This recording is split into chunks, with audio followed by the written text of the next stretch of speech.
I'm Bob Arum, and I'm with the Fighter's Voice. My name is Andre Ward. Knocking out the competition. Fighter's Voice! The Fighter's Voice. Good evening, ladies and gentlemen, and welcome to the Fighter's Voice. I'm your host, Richard Ortiz. We got a great show for you this evening. Ladies and gentlemen, finally, I've been trying to book this guy from day one. I just fell in love with his personality, his energy, his hype. And I'm thinking, man, does this guy just go to sleep or does he just stay awake and drink Red Bull all day? And that's not a plug for Red Bull. And then I'm reading up on this guy. I mean, not only is he a stage actor, writer, director, a motivator. I mean, you give him a concept and an idea. He doesn't just run with it, but he wins it. I mean, now he's taking over Las Vegas, and I'll kind of nickname him the voice of Vegas. Ladies and gentlemen, without further ado, the one and only, this is boxing. This is the man with the left hook, the one and only Mr. Mark Shunock. Thanks for having me on. You should be my agent. I think I am, man. I'm kind of, I kind of feel your vibe. I gotta give you 10% from now on. Yeah, you got it. I'm going to quote you on that, and it is recording, my man. All right. Thank you so much for having me on, dude. This is awesome. No, just having you on, man, and the first time that I saw you, I was thinking to myself, okay, Top Rank, they got a facelift. Where is this guy? Now finally some energy, and I'm thinking, man, I vibe off that because people don't like boring. People don't want to sit down, and in between fights, they want to be entertained. And you entertain them, not just from the middle of the ring, but you go out in the crowd, you make yourself presentable as if to say, hey, I can touch a moving object with a microphone, and that's you, Mark. Talk to us about that gig and what it's done for your life so far. Well, before Top Rank, I was just, a boxing fan, really. And I moved out to Las Vegas to open a Broadway show called Rock of Ages. I was performing nightly at the Venetian, and we'll talk about that. But the Top Rank guys saw me at a Vegas Golden Knights game, which is also another gig that I moonlight at. And they said, hey, come and see what we do with our fights and help us out and be a part of the Top Rank family. And man, did I land with a great group of people. Top Rank is an incredible organization, and just blessed to be a part of the Top Rank family and help where I can. I'm a big fan of the sport. Like I said, before I took the gig with Top Rank, I was a fan of the sport, and I'm learning just like anybody else who gets a new job. You sort of learn as you go, and they've thrown me to the wolves and give me the freedom to create and help be a part of such something special. Every fight that they produce, every card that they produce, it's really a special night. And like I said, just grateful to be a part of the Top Rank family. Well, I know that you're used to the lights. I know you're used to it big time. I mean, I didn't even know you're an actor in theater. What's it like? I mean, live. I mean, isn't it just a rush? But I want you to answer this. What's it like performing live in theater? And what got you into theater? Is that something that you wanted to get into growing up? You said, get into the sports. I'm going to do this acting gig. It sort of fell in my lap. I'm originally from a small town in Canada. I grew up in Sault Ste. Marie, Ontario. And like any other Canadian kid, you want to strap on the skates and raise the Stanley Cup. So I grew up around the sport of hockey, played the game as long as I possibly could. And then I moved to New York City when I was 19 years old and really didn't know what I wanted to do. Finished college and just started studying theater in probably one of the greatest cities in our country. New York is a special place, and I was there for almost a decade. And I just got lucky. I auditioned for some projects, and, work begets work in any profession. And it's the same in the entertainment industry. And I was fortunate enough to be able to perform on some of the greatest stages in the United States. And it's what brought me to Las Vegas. So, it's like anything else. You get that nervous energy, that rush, but it's all about preparation. So it's very much like sports. These athletes can't walk into the ring or step onto the ice with preparing and training. And it's no different when you watch a movie or a play in a theater. We go through the same thing. It's, months and years of dedication and hard work. And for theater in general, it's a 3 to 4 week rehearsal process. 8 hours a day, 6 days a week, we're rehearsing the show. And then there's a preview period where there's some invited audiences. We make some changes, and then it's open, and the show's off and running. And like anything else, man, you prepare, you work hard, and you put it up there, and away you go.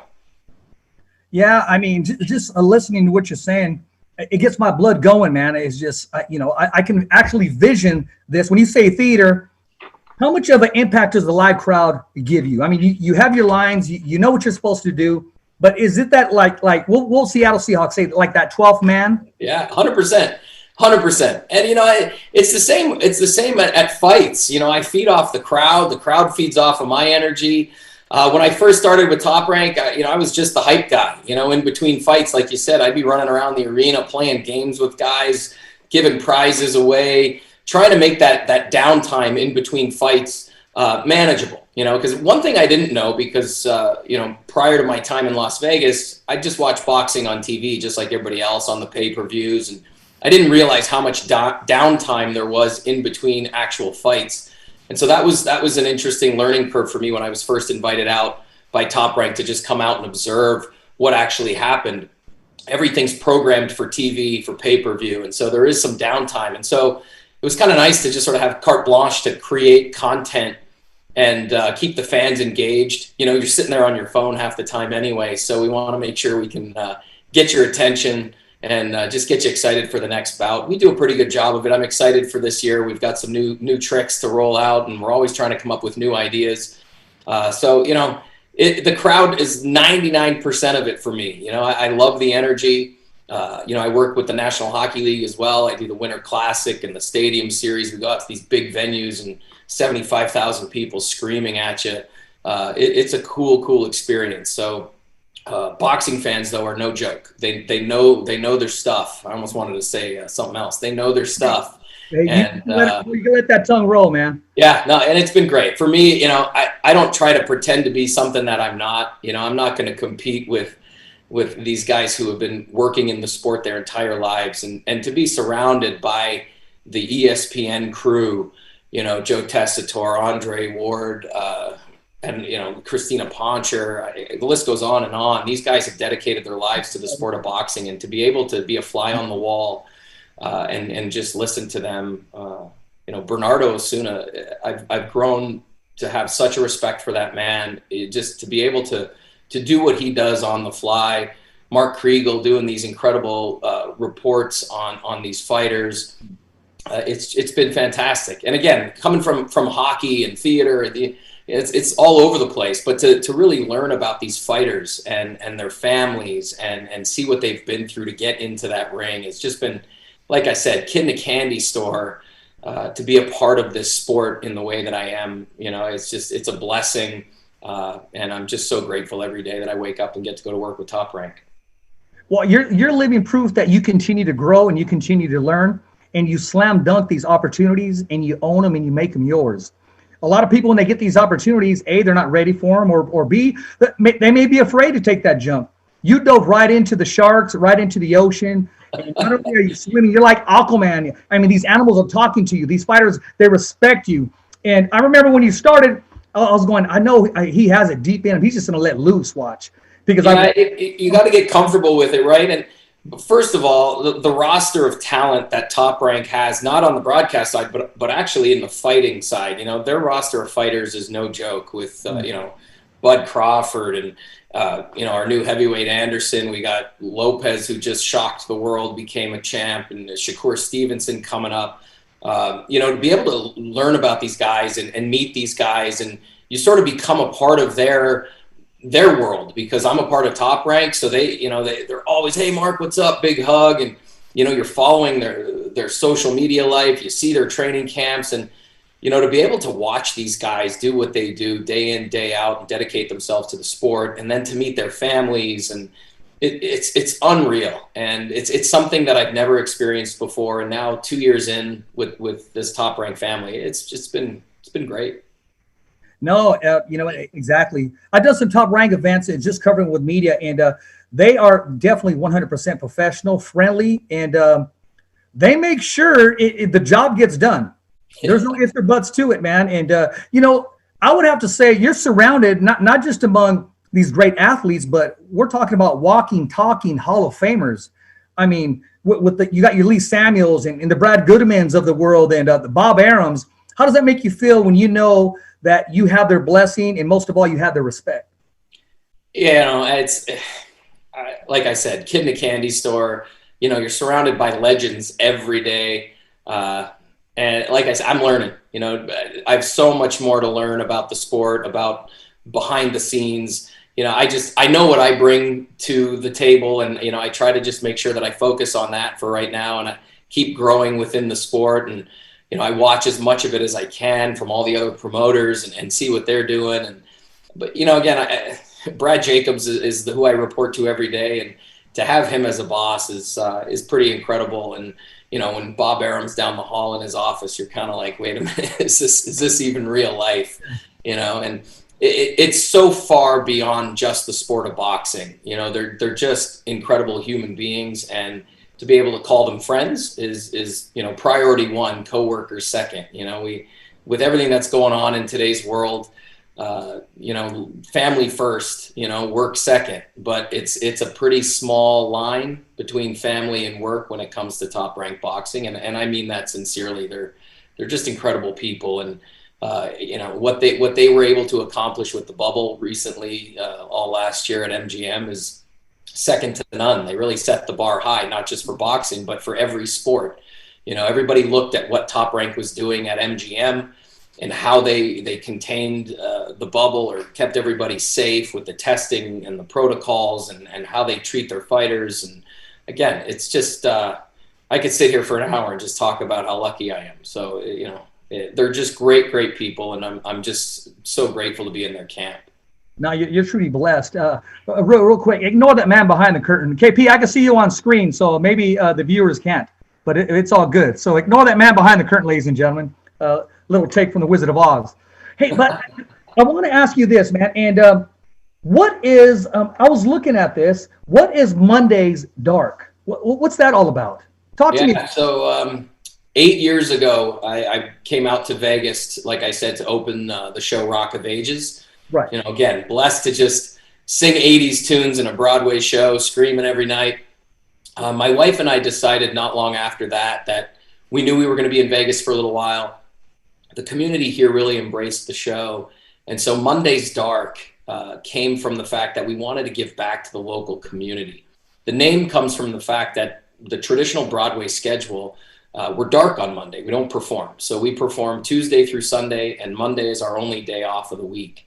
And so that's where the name came from. And what we did basically is we created this really goofy variety show where we'd get all the entertainers in town from the Strip, some from LA, whoever happened to be in town on that given Monday night. I'd get a band together. We'd put a band up on stage, and we charge $20 to come to this party, essentially, and all of the money would go to a local charity.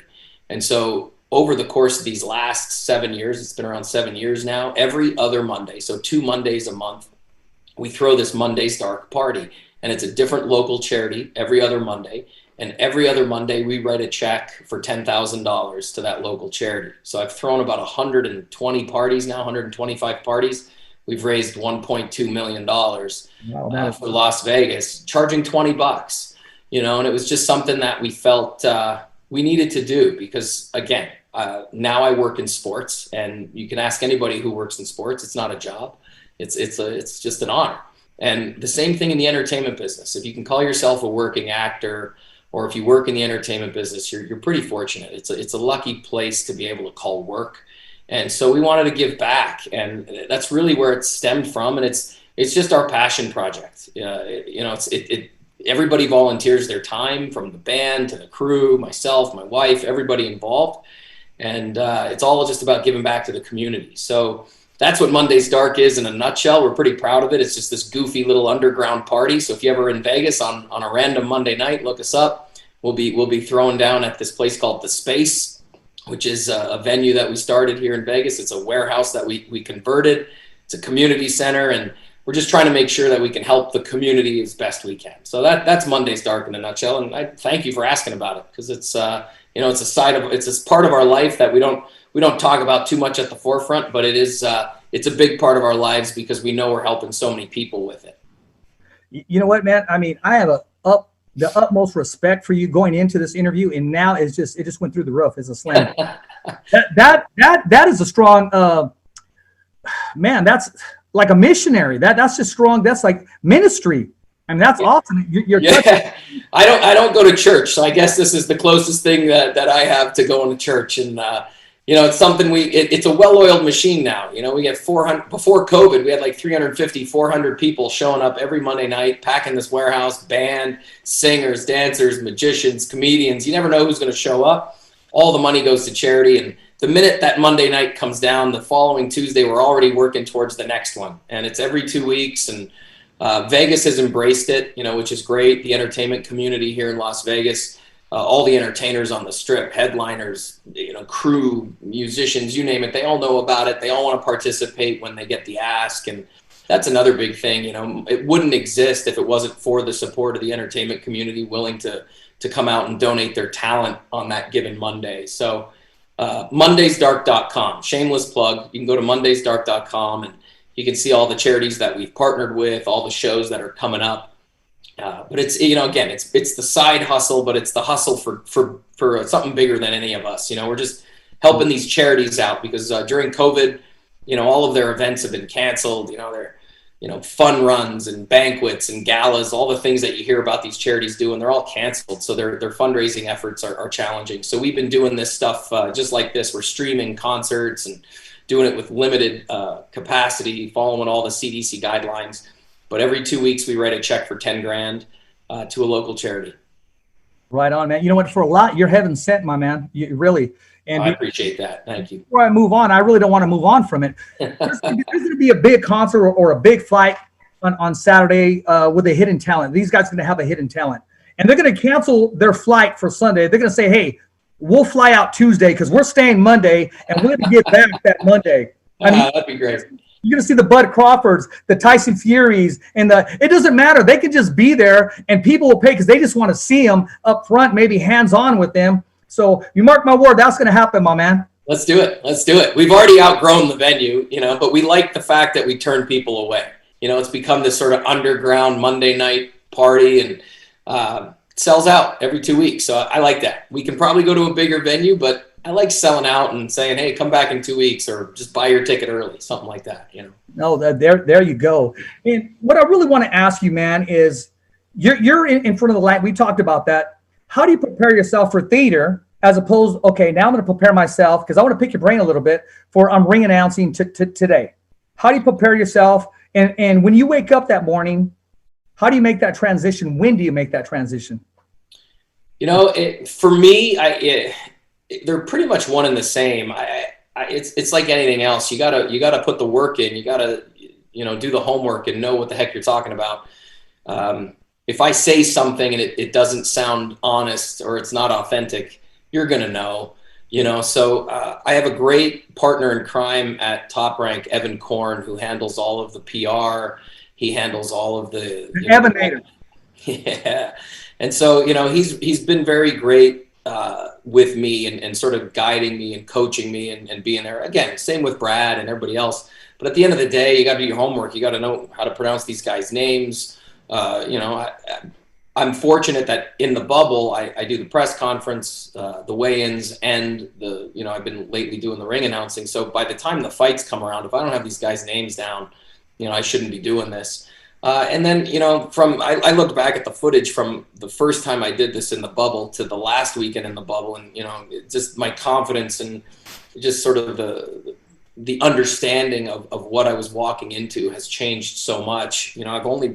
It was my first stab at doing ring announcing. I've hosted many sporting events and have done a ton of interviews, but it's not every day somebody calls you and says, hey man, while we're in the bubble, you're going to be doing our ring announcing. I was like, okay, what does this mean?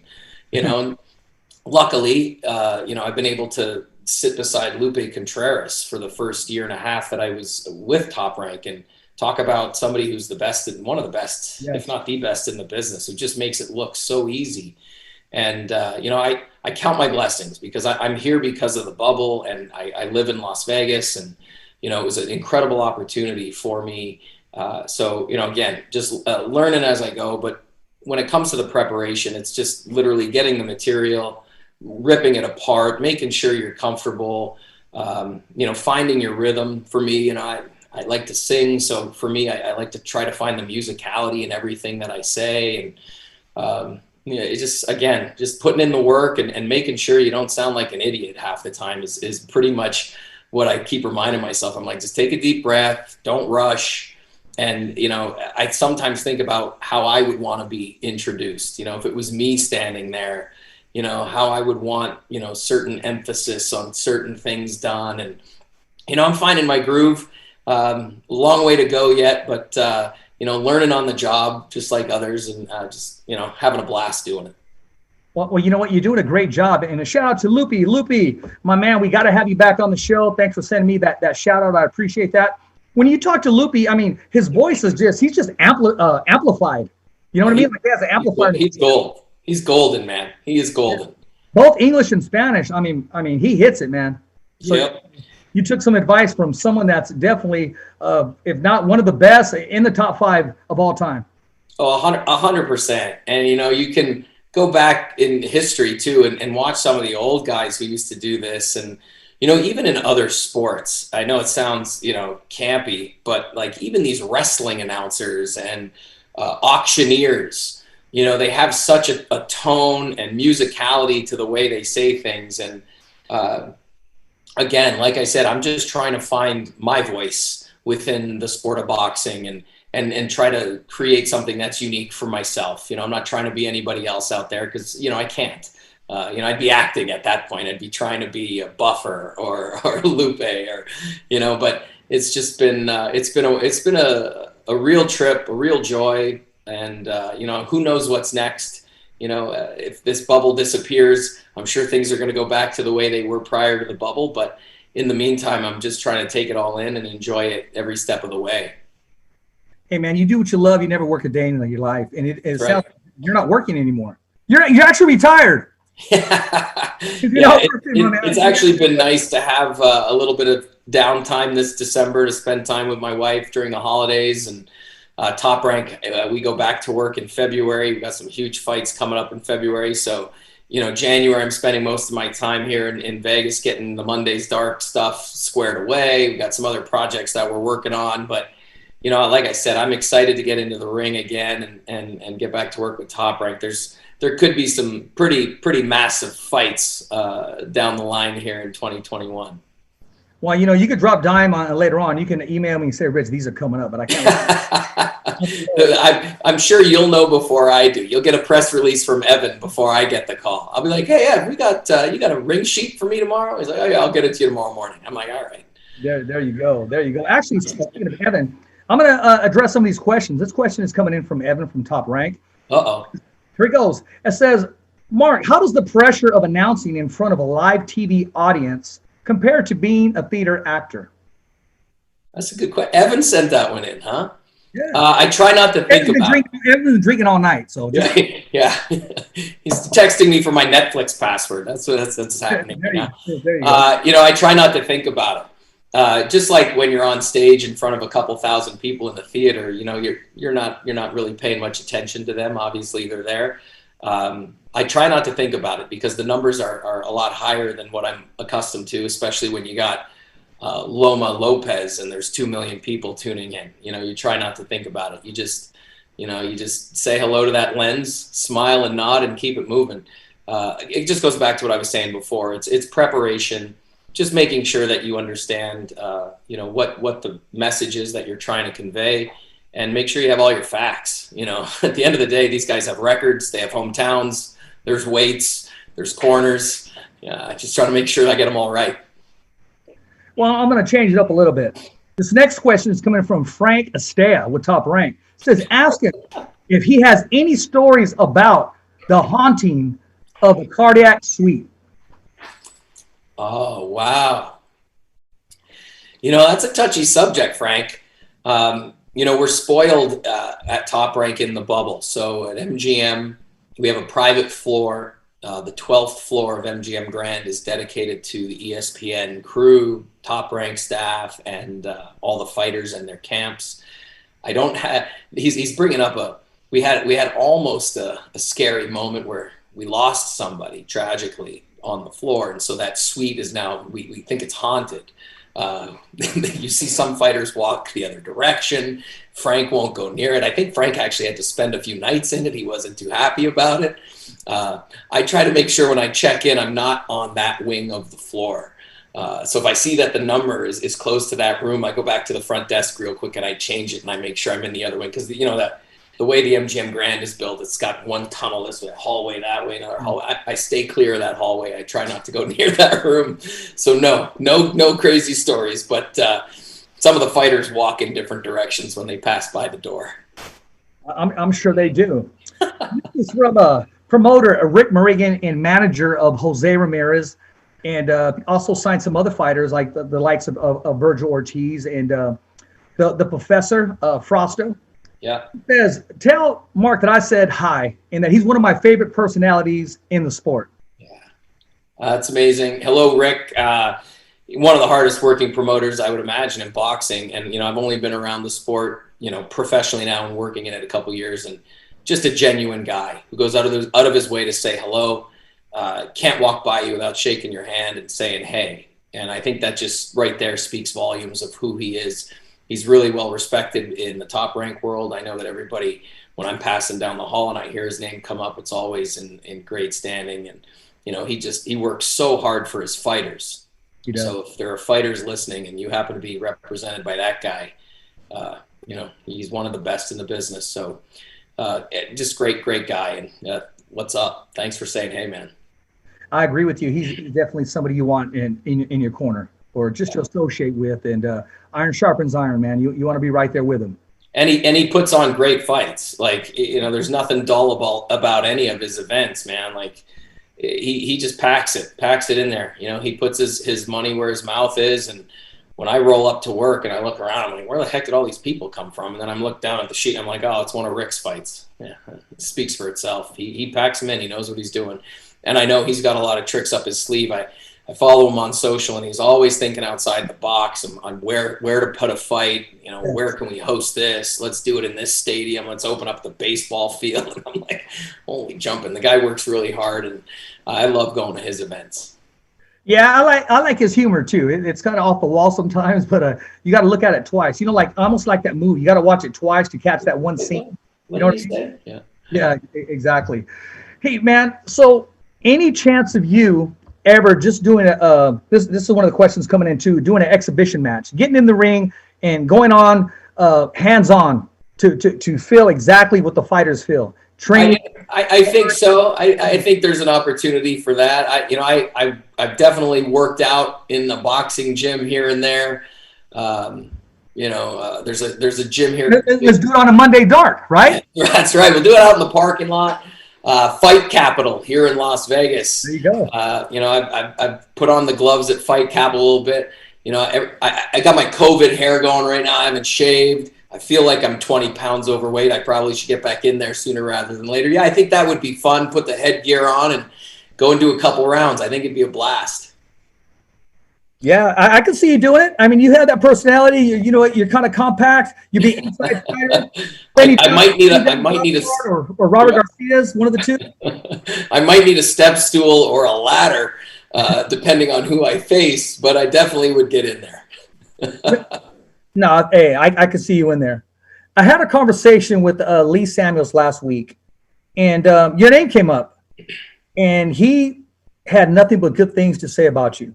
He told me how you were welcome to the Top Rank family, about the story that you shared with the hockey, and that you were approached and they said, man, we just love his personality, the energy. But that's coming from a Hall of Famer, man. That's when you hear that.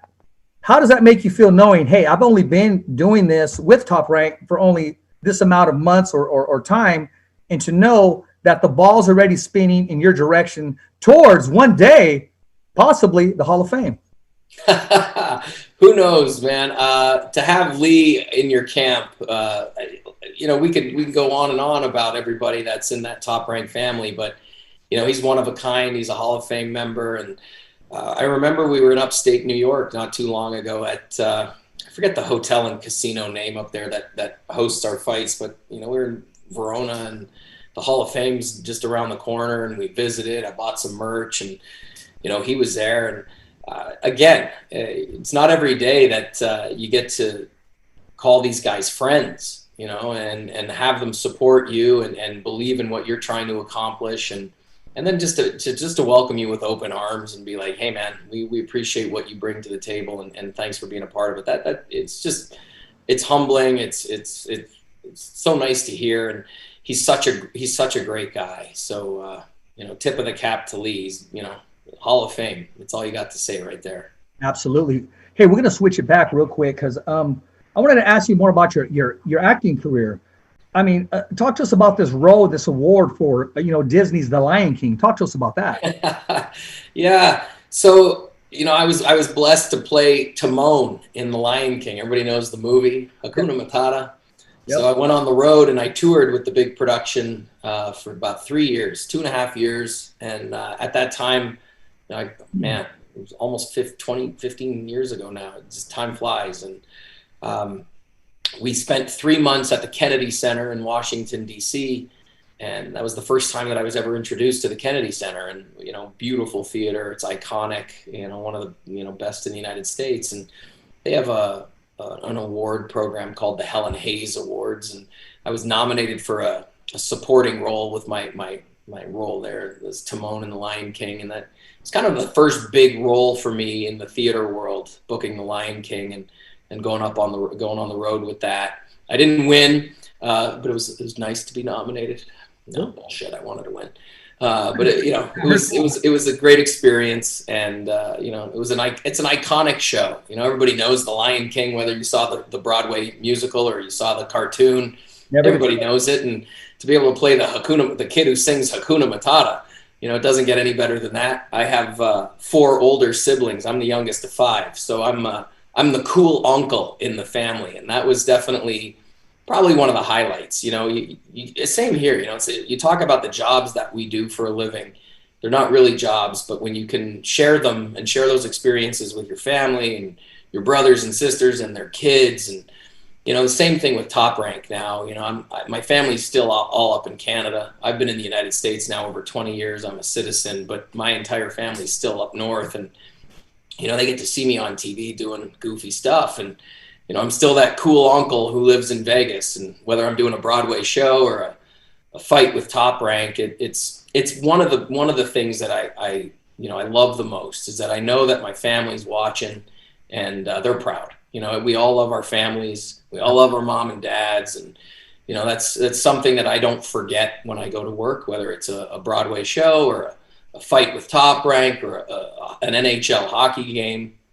You know, I carry my family pretty close to the chest, and, you know, so it's something I'm proud of. You know, I've been to Canada in the winter, and I'll tell you this. I'll best describe it this. Correct me if I'm wrong. You're going to laugh, okay? I didn't know about the boots that I needed boots. I had dress shoes on. Yeah, and it was so cold that the bottoms of both shoes, they cracked. Both of them, they split. It's because you have nice shoes. You got leather-soled shoes. You got nice shoes. And I didn't even know I can hit like black ice just when I'm walking on the snow. Oh, yeah. Balancing myself, and it was so cold. When I went outside, I can best describe it. It's almost like a slap in the face from the wind. It hits you. And when I brought my phone out to get some like content, I literally, honestly, had to go to the restroom and put water on my hands. That's how cold it was. I had to put the glove on. Yeah, it's no joke. Yeah, I grew up in a town 5 hours north of Detroit, Michigan. So Sault Ste. Marie, Ontario is right on Lake Superior, 5 hours north of Detroit. And in January, when you walk outside, there's not necessarily wind, but it's so cold that your nostrils immediately freeze. Yeah. And it's one of those things you see on TV. If you were to take water and throw it in the air, it evaporates. It's so cold. So, yeah, I get you, man. I miss home. I don't miss home January through March. Yes. No, I know exactly what you're talking about. But I will share with you, I got to see my first hockey game ever. And it was the San Jose Sharks against, gosh dang it, oh gosh. The Blue Guys. St. Louis Blues? No, man. Maple Leafs. Sorry, Maple Leafs. Yeah, Toronto Maple Leafs. Yes. So when I'm walking there, there's usually people selling tickets. There's people wanting to buy tickets. Hey, you want to sell your tickets? Hey, you want to sell your tickets? So I go there on my first game ever. I mean, the atmosphere, the energy. I mean, I have a whole new respect for these hockey players. These guys are like 6'5", 6'6", and freaking athletes on the blades. Yeah. They're like running backs. On the drop of a dime, they can cut, maneuver, and just So it's a sport. Long story short, when I go there my first game, I get to see my first fight, and I get to see my first overtime. There you go. So after went overtime and nobody scored, so I got to see my first shootout all in my first game. That's perfect. And you saw it in Toronto, and that's the hottest, one of the hottest tickets in hockey. The market in Toronto is insane. The Toronto Maple Leafs are a original 6 hockey team in the league, and seeing a National Hockey League game with the Toronto Maple Leafs in Toronto, there's nothing better. No, and you see all the banners of all the guys before them back in the day, and it's just, you knew you were looking at some art. You knew you were looking at something that just means something. And I'm looking to the left and to the right of all the fans, and they're like boxing fans. They're like football fans. This is their life. They're in it. Like they're on the ice. Yeah. When you're, I've been fortunate to, obviously work for the Vegas Golden Knights and now with Top Rank. When you're a fan of a sport, it's a lifestyle, and it's incredible to be a part of it. It's one of the things that I love the most about my time with Top Rank is I get to go up in the stands and say hello to people, and they've had a few beers, they're having a good time, waiting for the fight to start, but so knowledgeable and passionate about who's about to enter the ring or take the ice, and it just gets loud. I like it when it's loud. That energy is amazing, and it's what I love about my job. I love giving people the permission to scream and get on their feet and bring it. And it's a pretty cool thing to be a part of, for sure. I bet, man. Just the rush itself, man. And I've had my share, a little taste of it, but it's the best high in the world. Yeah, it is. Sports live, and really, I'm not a basketball guy. I think it doesn't really get going until the end of the third quarter. But that doesn't exist in hockey. That doesn't exist in boxing. The minute you're in the ring, it's on, and you better be ready to go. Otherwise, you're on the canvas. Same thing with hockey. It's so fast that the minute you step on the ice, you better be ready to go, or you're going to get knocked down, and the puck's going to be in the net. So, yeah, two of the greatest sports to be a part of, and it's just been a trip. Let me ask you this, man. Have you ever been on TV and you had an itch on your face? What do? You don't itch it. You got a sneeze coming on. Yes. You got a cough. Yes. You got a tickle in your throat. You find ways, and it's been exciting to watch the guys from ESPN too, because they have all their little, their superstitions and their routines, and to see what Andre Ward does, or Timothy Bradley Jr. what they do. Can you share any of them? You don't even have to give their name. Can you share any of them? There's a lot of Listerine, those little Listerine strips. Yeah, I see a lot of that circulating. Pre-COVID, everybody was sharing. Now everybody has their own stash. Okay. There's definitely some specific beverages. Not alcoholic, but everybody has their own thing, whether it's a tea or a sparkling water, Gatorade, nothing really sugary going on back there, but they're all pretty healthy guys. And especially to watch the fighters now get into broadcasting, right? Not so much Joe Tessitore. That guy's a professional. Same with Bernardo. That's what they do. They've been doing this. They got their routines down pat. But to see the fighters, to see Timothy Bradley rehearsing a hit, it's so much fun to watch, because they'll rehearse what they want to talk about before they go live on air. And to watch Timothy Bradley just go through his motions, and he'll start talking. I got it. I'm good. I don't need to rehearse anymore. I'm good. I got it. It's so great to be able to witness that stuff. And they're just great guys. And one of the nice things about my gig now is I have an earpiece in, so I get to hear them call the entire fight. So while I'm watching it, I'm actually hearing Tess, Bradley, Bernardo, Mark, Andre, they're all Christina, and they're all calling the fights. So I'm watching the fight, and I think I'm seeing one thing, and I'll hear Christina Poncher talk about something else, and I'm like, oh my God, I didn't even know that. I didn't even notice that. So I'm leaning a certain direction. Same thing with Andre and Timothy, the way they break it down and call these fights.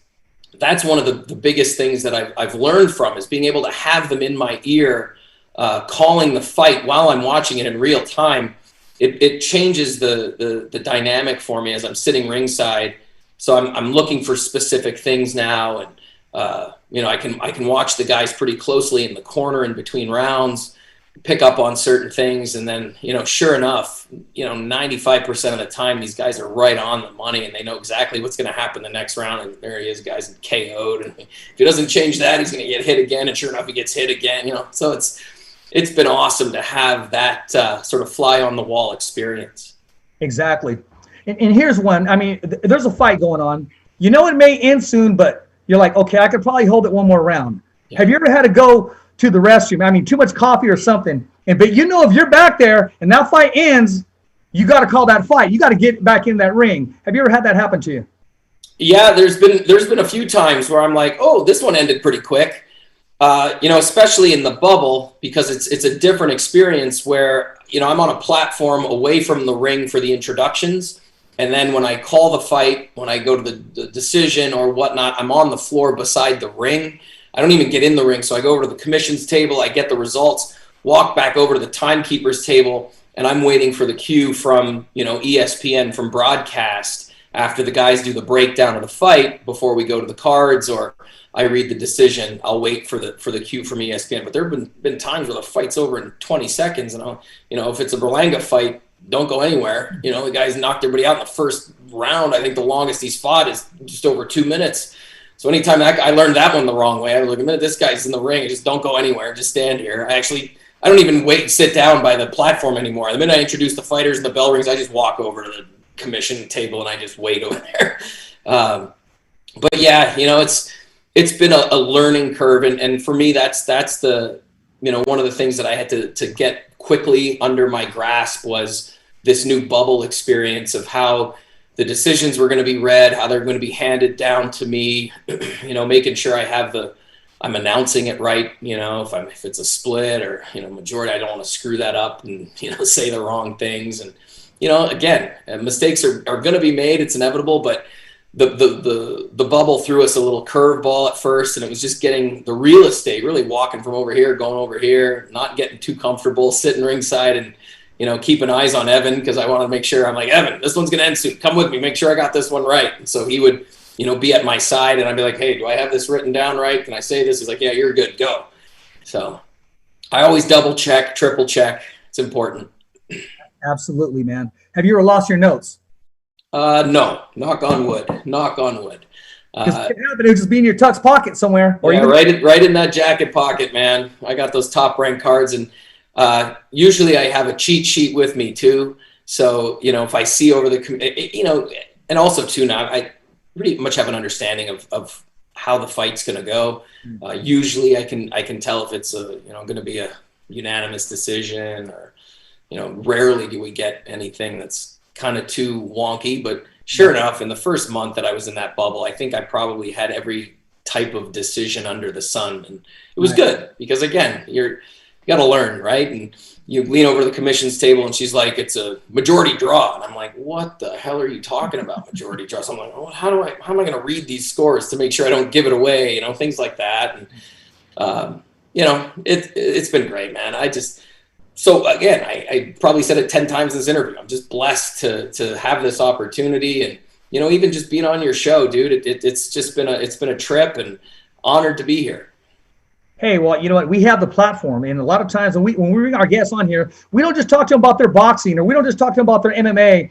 We want people to feel comfortable and pull out a lot of times that other interviewees aren't able to pull out, because maybe they got the handcuffs on, or hey, don't ask them that. But we have the freedom here. We've been blessed with the fighter's voice to give the fighter a platform, and you don't need a mouthpiece or boxing gloves to be on the show.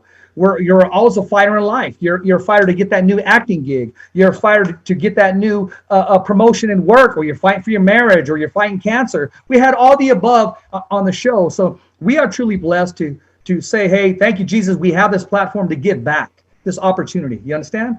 Yeah, no, it's been amazing, dude. Thank you so much. And, like I said, it's a great sport to be a part of.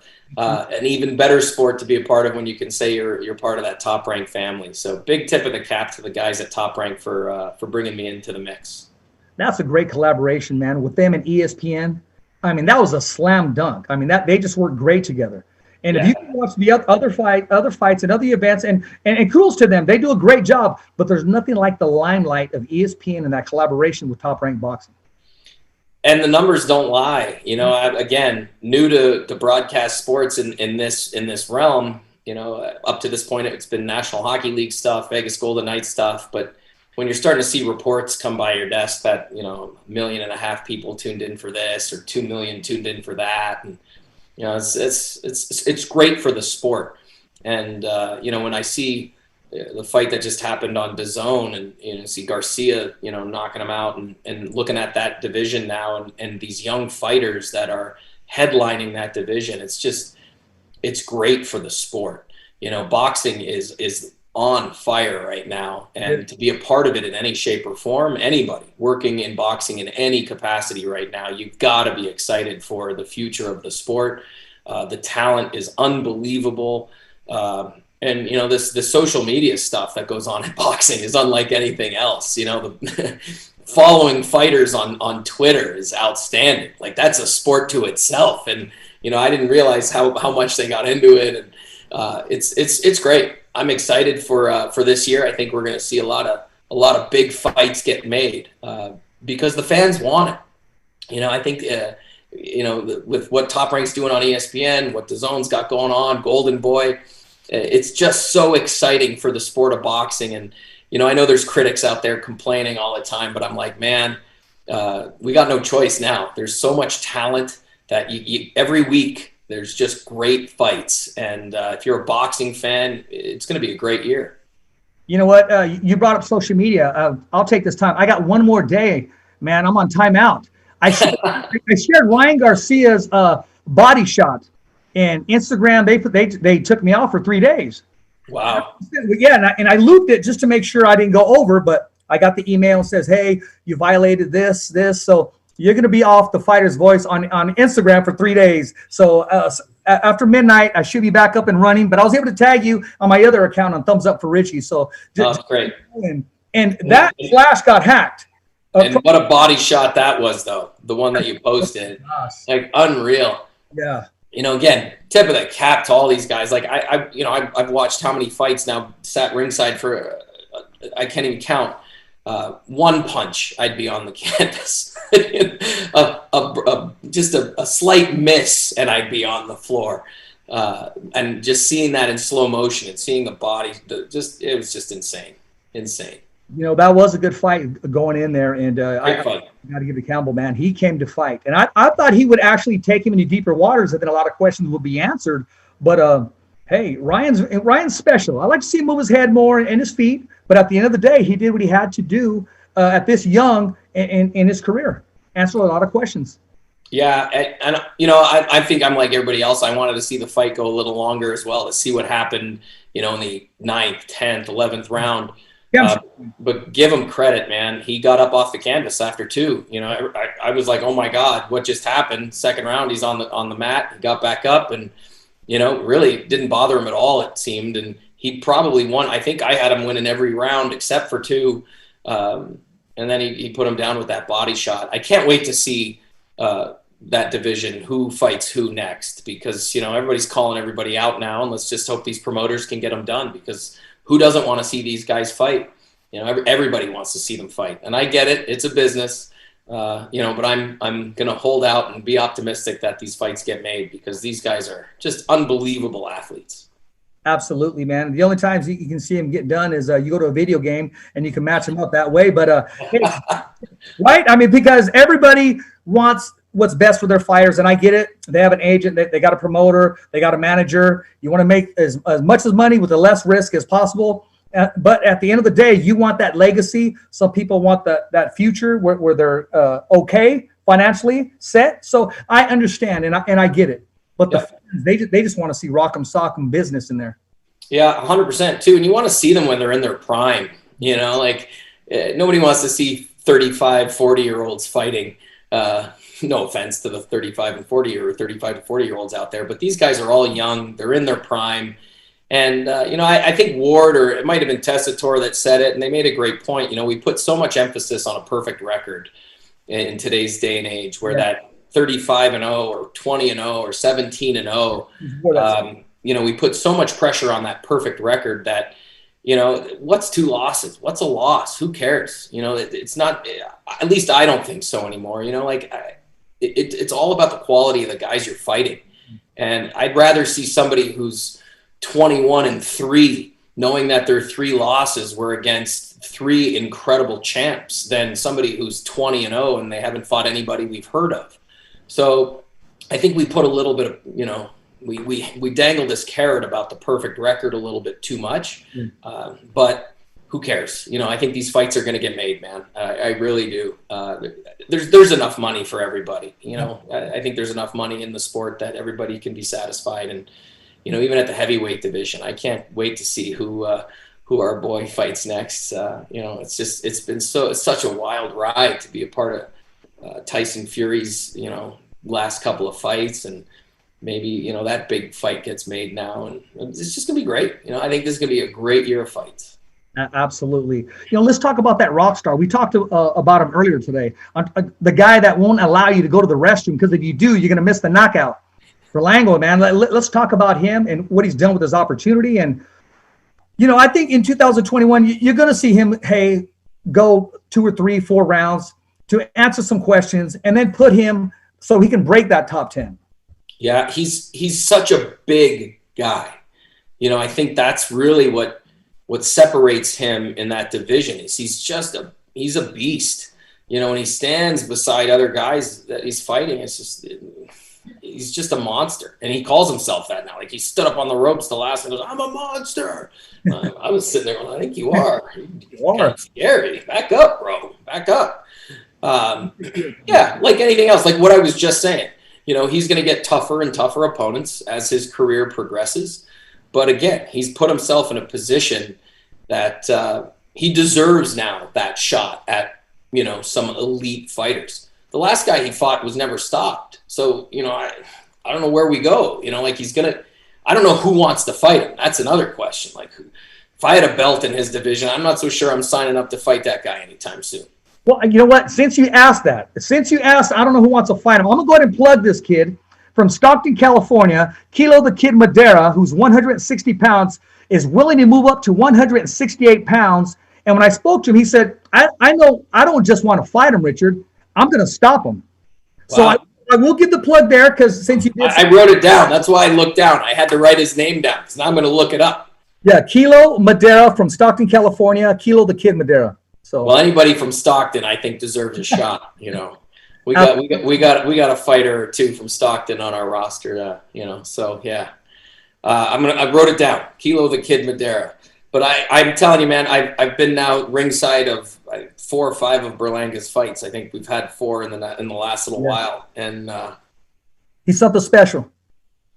He hits hard, and one of the things about being in the bubble with no fans is you hear those punches, and the different weight classes as we've had heavyweights in the bubble, all the way down to 112, 111, and those thuds that he throws out there, you hear them. They echo through the conference center at MGM. So he hits hard. He hits really hard.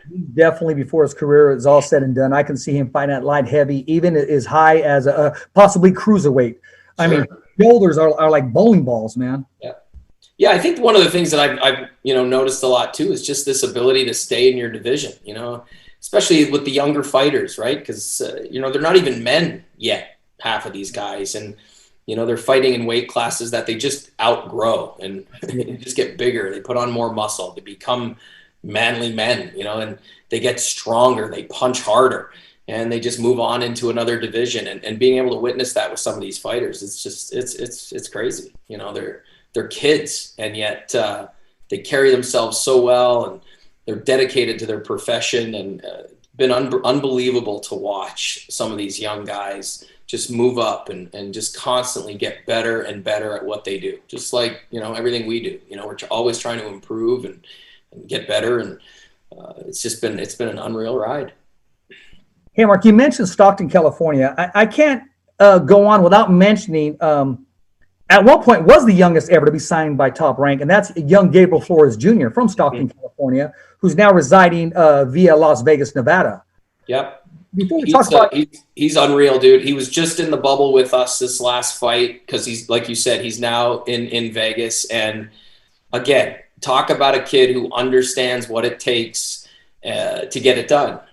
He does, and he's here now in Vegas training full time, and he just gets it. And watching, again, just the short time that I've officially been with Top Rank, but even prior to that, watching some of his earlier stuff to see where he is now, it's just Stockton's king, man. Like he gets it. He's fighting with purpose. He carries his family on his shoulders, which I respect. We like I said earlier, we all love our families. We all love our brothers and sisters, aunts, uncles, and he's committed to his family. He's got great people around him, and I just love. He was sitting ringside with me.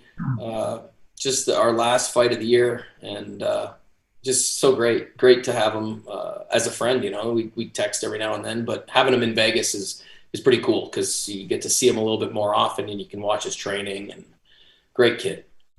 And also, let's not fail to mention his pops, who's very animated, Gabriel Flores Sr. We give out awards at the very end for interview of the year or trainer of the year and so forth, and he was definitely hands down interview of the year. Yeah. And his runner-up was himself. Was it the one we had last March, or was it the one that we had in June of himself? So either way, nominees are Gabriel Flores Sr., Gabriel Flores Sr., and your winner is Gabriel Flores Sr. That's great. Hey, listen, my dad is my biggest fan, right? So I get it. I've got an 80-year-old father who loves me dearly, loves tuning in to every fight, watch every hockey game, never missed a show at the Venetian. He didn't care what I was doing. He was there. Sport of boxing is no different, man. Like, it's his son, and his son is a special kid and has incredible talent. So I don't blame him whatsoever, and I welcome it, and I want more of it. We can say the same thing about Lopez's dad, Senior. Just same thing. He's on the edge of the ring. I'm the greatest trainer ever. I'm like, you know what? You go do you. And they deserve that. They put in the long hours. They drove their kid to the gym. It's like the memories I have as a kid. My parents getting up early and getting in the cold weather, putting my hockey bag in the car and driving me to the rink at 7 a.m. They put in the hours just like I did. So, there's something special about the father-son relationship in boxing, I think more so than any other sport.